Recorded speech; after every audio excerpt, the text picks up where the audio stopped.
Enchania boqueche maleya, hachisea neitom yolenme, itom wiki mi atenchin te botua. Pues tú que me casieron hay que,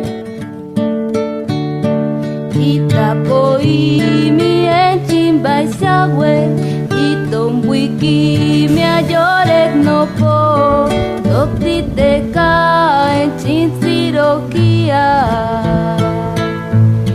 a la que mi tonjica na que. Sean bienvenidos a su programa Misiones y Misioneros. En esta ocasión vamos a centrar nuestra atención en la vida de dos grandes misioneros que llegaron después del padre Pedro Méndez a las tierras de Sonora. Vamos a hablar hoy de Diego de la Cruz y de Ángelo Balestia, los dos primeros grandes misioneros del sur del río Mayo. Y ahí vamos nosotros a centrar nuestra atención.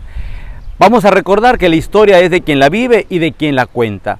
Por ese motivo vamos a recordar hoy de dónde venían estos misioneros, por qué llegaron a estas tierras, cuál fue la historia que ellos traían consigo, qué buscaban, qué deseaban, por qué construyeron aquí en estas tierras precisamente la evangelización, qué deseaban de la misma evangelización, qué retos tenían. Y vamos a irnos caminando paso a paso para poder descubrir todos los interrogantes que tenemos hoy y todos los retos que tuvieron ellos. Te invitamos a que nos vayamos a las Islas Canarias. Las Islas Canarias son esas 7 islas que pertenecen al Reino de España, que están en la costa de África, pero que pertenecen al Reino Español, que fueron intercambiadas al rey de Portugal por las tierras que hoy pertenecen a Brasil. Para nosotros es muy importante entender qué son las Islas Canarias, porque es ahí el origen de Diego de la Cruz. En el 1581 nace en la isla de Santa Cruz de Tenerife, Diego de la Cruz. Por ese motivo nosotros vamos a centrar nuestra atención en la cultura que trae este hombre, el segundo gran misionero de las tierras de Sonora. Después de Pedro Méndez, es el siguiente que queda en las misiones del Mayo. Lo más seguro que para 1602, este joven, inquieto, con vocación al sacerdocio, ingresa a la Compañía de Jesús. Lo más seguro que haya sido en Santa Cruz de Tenerife. Y ahí va a estudiar latín. Y ahí va a estudiar las primeras letras de la Sagrada Escritura. Un joven con inquietud a la vida sacerdotal. Tenemos que saber nosotros que para este año de 1581 nacía la Compañía de Jesús. Y muchos jóvenes de Europa estaban enlistándose para ser miembros de la Compañía de Jesús. Es decir, seguidores de Ignacio de Loyola, el fundador. Y muchos de estos jóvenes con una gran visión de conquistar el mundo para la salvación de las almas. Yo me pongo a pensar el gran deseo que tenían estos jóvenes para poder conquistar todas las almas de América para Dios. No importaba llegar hasta el fin de la tierra. Esa era su mentalidad. 21 años, jóvenes que tienen el futuro en sus manos, el impulso, el vigor, la valentía, el entusiasmo, la piedad, la santidad, para poder embarcarse y venir al nuevo continente.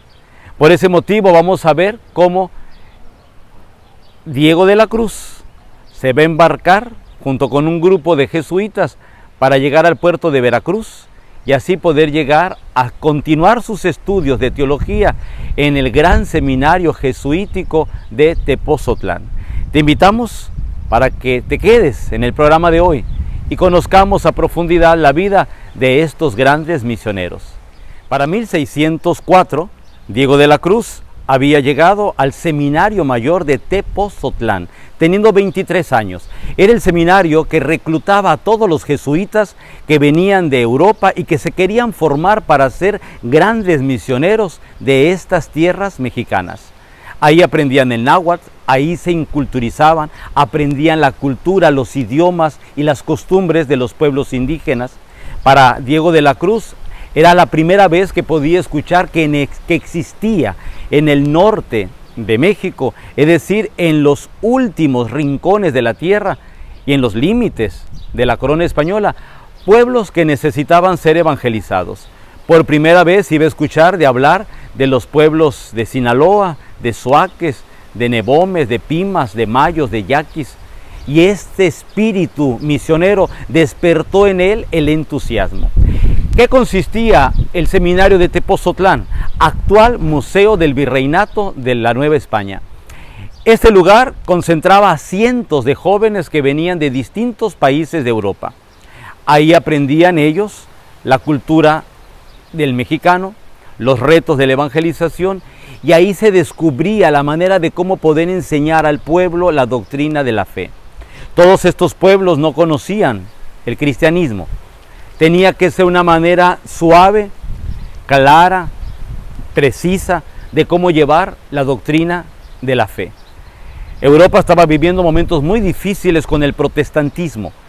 Y entonces estos jóvenes europeos querían enseñar la fe y defender la fe. Por eso vamos a ver la insistencia de enseñar a Dios Padre, a Dios Hijo y a Dios Espíritu Santo en ese misterio de la Santísima Trinidad. Un misterio que va a defender todos los años de su vida como misionero Diego de la Cruz en las tierras de Sonora.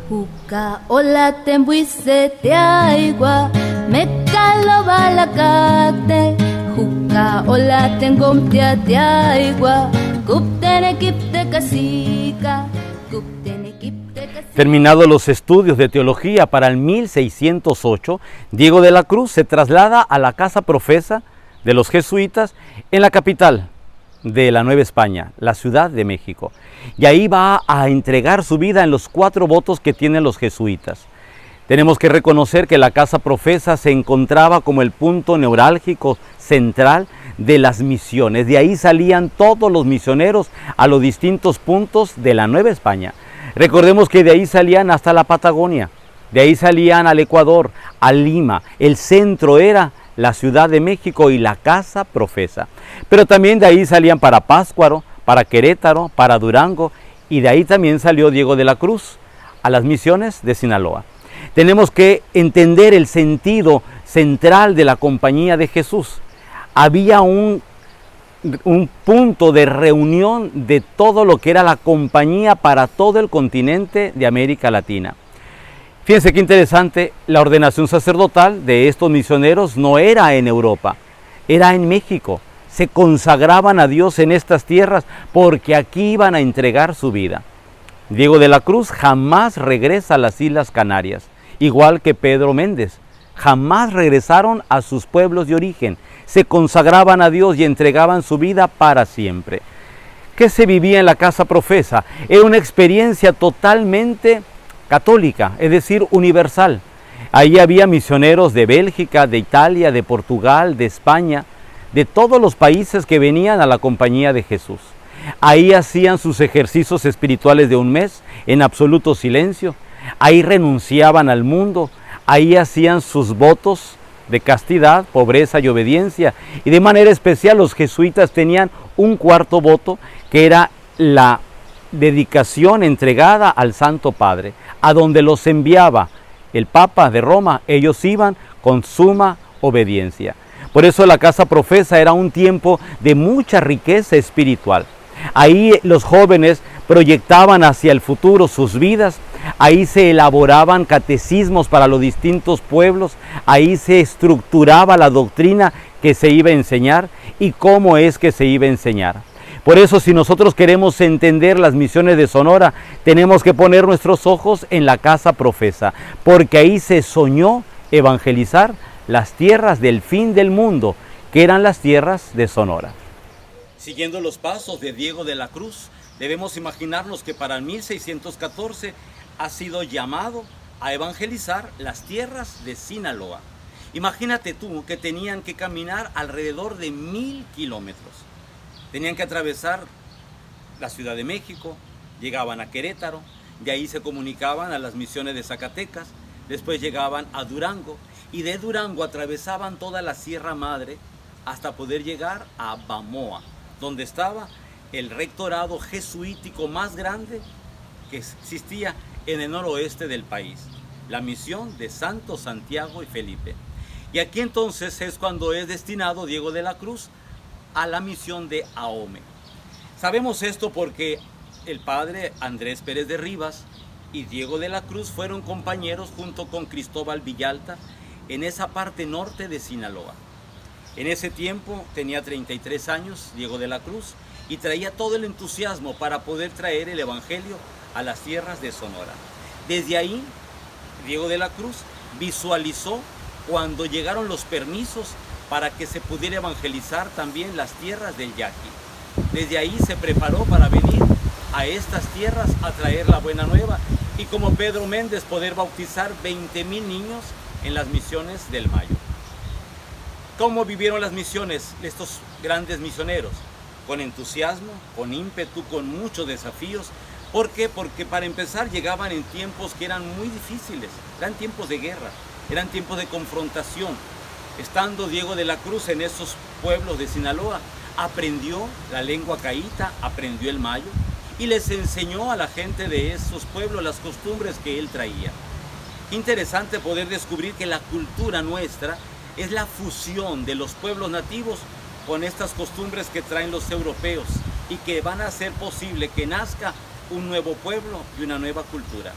Te invitamos para que descubramos cada vez más cómo es que Diego de la Cruz llegó a las tierras del Mayo.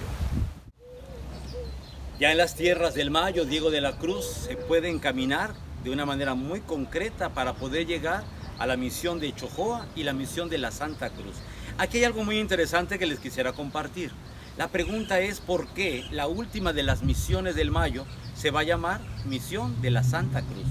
Lo más seguro es que los misioneros llegaron precisamente el día de la Santa Cruz en el mes de mayo. Eso es lo más lógico. Sin embargo, tenemos que pensar que Diego de la Cruz viene de Santa Cruz de Tenerife. Es mucha la coincidencia de poder entender que Diego de la Cruz viene de la Santa Cruz de Tenerife y la misión en la cual va a estar por primera vez se va a llamar Santa Cruz del Mayo. Serán coincidencias, sin embargo la historia nos coloca los tres nombres en la misma línea. Quiere decir que había una influencia muy grande, una gran devoción a la Santa Cruz. En el Mayo, Diego de la Cruz va a transmitir la fuerza que tiene la Santa Cruz de Cristo, que vence todo mal y que vence todo pecado. ¿Cómo le tenemos que aprender a este misionero?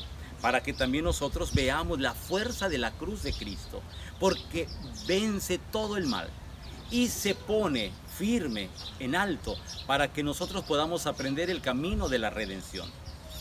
Tenía apenas unos 39 años cuando este misionero ya está fincando las bases de las misiones del Espíritu Santo de Chojoa y de la Santa Cruz del Mayo. ¿Qué le tenemos que aprender a este hombre? Creemos todos los que estudiamos algo de historia, que la principal característica era llevar la evangelización, pero también era transmitir la cultura que él traía de sus pueblos. Es mucha coincidencia que la tortilla de harina que tenemos nosotros en Sonora sea idéntica al pan árabe que existe hasta el día de hoy en las Islas Canarias, de donde procede Diego de la Cruz. Si nosotros analizamos un poco, la tortilla de harina no era tan comestible en el resto del país hasta hace algunos años. Permanecía como algo muy local de Sonora. Cuando nosotros comparamos Islas Canarias y Sonora, encontramos como punto de convergencia el mismo tipo de tortilla. Entonces vamos a darnos cuenta que no solamente era evangelizar, era también traer sus costumbres, era enseñar a los lloremes mayos que con la harina del trigo se podía hacer pan, se podían hacer tortillas, se podía hacer un alimento muy creativo. Tengamos en cuenta que para 1615, cuando ya este hombre anda en estas misiones de Chojoa y de la Santa Cruz del Mayo, ya había aquí un proceso de agricultura, ya se levantaban los primeros granos y ya había la posibilidad de tener los primeros panes horneados o las primeras tortillas hechas a la lumbre. Interesante darnos cuenta del origen también de nuestra costumbre y de nuestra cultura que prevalece hasta el día de hoy. Si Diego de la Cruz nos trajo esta gran riqueza, le tenemos que agradecer.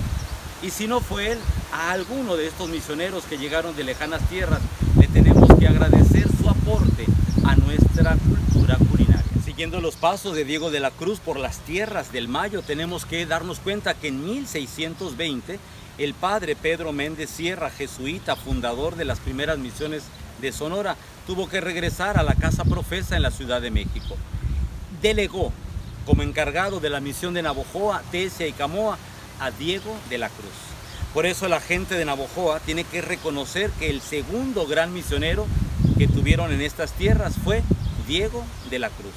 Él se hizo responsable de todas estas misiones del río de la Santísima Trinidad. Ahora, como responsable, fue el fundador del primer seminario que existió en estas tierras de Sonora. La comunidad de Navojoa recogía a todos aquellos que eran fiesteros, danzantes, pascolas, matachines, rezanderos, y aquí los formaban para que pudieran llevar la evangelización a cada una de sus comunidades. Se concentraban de la Santa Cruz del Mayo, de Chojoa, de Coirimpo, Camoa, Tesia. Venían todos, se concentraban en Navojoa.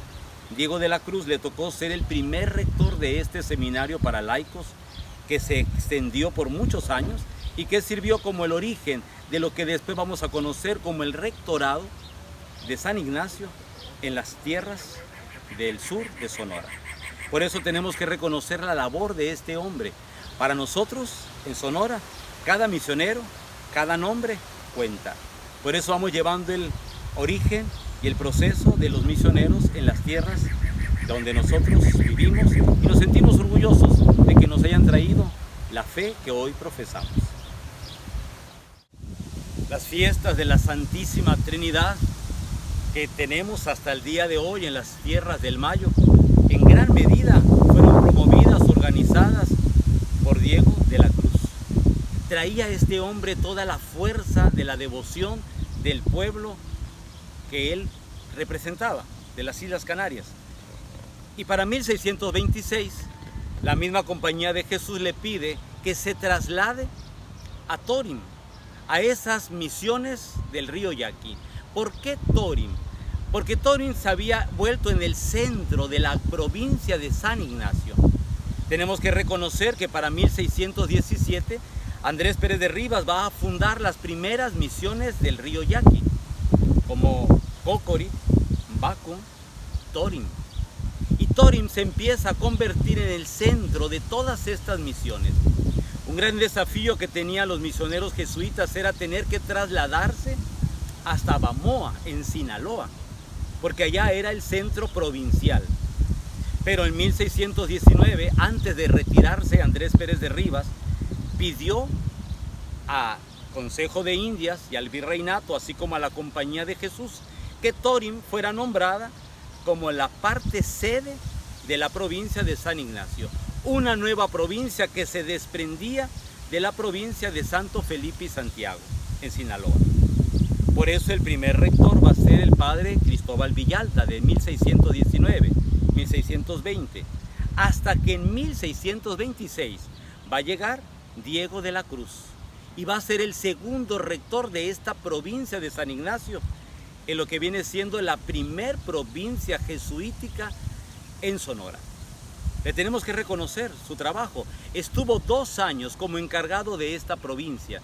Para el 1626 ya muchos misioneros habían llegado a Nuri, Onamas, Movas, Mata, Pezuaki, de manera que ya la provincia se había extendido no solamente por la región del Mayo y del Yaqui, sino que también llegaba a los Eudebes y empezaban a pedir misioneros los ópatas y los pimas. Así que este gran misionero, Diego de la Cruz, dejó 2 valiosos años de su vida organizando todas las misiones que en aquel tiempo se tenían en Sonora. Chukulima kinawana bobuite dokte pobuite kawilos conchay hachiste hiawai. Siendo rector de la primer provincia de Sonora, que se llamó provincia de San Ignacio, el padre Diego de la Cruz es trasladado a la ciudad de Pátzcuaro como rector de ese centro misional. A los 47 años se regresa a las tierras del centro del país y en ese lugar como rector hace una gran obra misional. El trabajo que hacían los jesuitas era siempre continuado por el rector que venía y lo hacían con esta mentalidad: siempre más y mejor. De tal manera que los rectorados iban haciendo posible que las misiones crecieran, que los pueblos se evangelizaran, que llegara la educación, la ganadería, la misma siembra, la agricultura, que estos pueblos tuvieran como centro la vida religiosa. Y era una gran alegría poderse retirar de estas tierras habiendo logrado la misión a la cual habían sido encomendados. El resto de su vida, Diego de la Cruz lo va a pasar en estas tierras de Michoacán. Y van a seguir trabajando junto con todos los jesuitas de ese tiempo. Hoy le tenemos que agradecer que este hombre va a entregar su vida hasta el último momento consagrado a Dios. Tenemos que darle las gracias por todo lo que hizo en su caminar por Sonora, por todas las aportaciones que nos dejó, por todo el espíritu de entrega que tuvo. Hoy le tenemos que aprender a este gran misionero, su entrega, su dedicación, su valentía. Y le tenemos que pedir a Dios su eterno descanso. En 1654, Dios lo llama a gozar de su presencia. Con 73 años, este hombre que había sido un gran evangelizador, ahora va a ser reconocido como uno de los más grandes misioneros de Sonora. Que Dios le conceda la gloria eterna y que Él interceda por nosotros desde la gloria de Dios. Que así sea.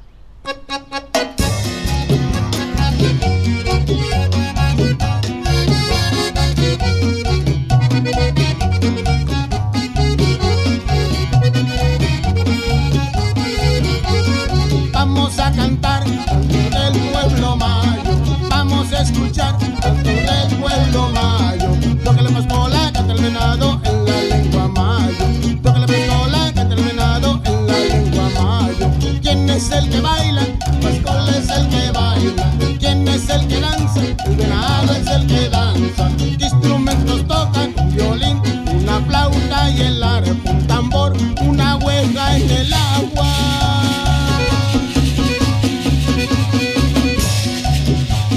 Se escucha una flauta, se oyen los tambores. Se escucha una flauta, se oyen los tambores. Se oyen los fariseos en la mañana al amanecer. Le están haciendo alba a Dios del cielo por su poder. Se oyen los fariseos en la mañana al amanecer. Le están haciendo alba a Dios del cielo por su poder. Tocan y bailan con alegría. Tocan y bailan con alegría. Para cumplir su manda y su promesa en 40 días. Para cumplir su manda y su promesa en 40 días. Oh pueblo ven. Oh pueblo ven. Oh pueblo ven para que escuchen la canción. Aquí en mi pueblo la tradición. Oh pueblo ven, oh pueblo ven, oh pueblo ven.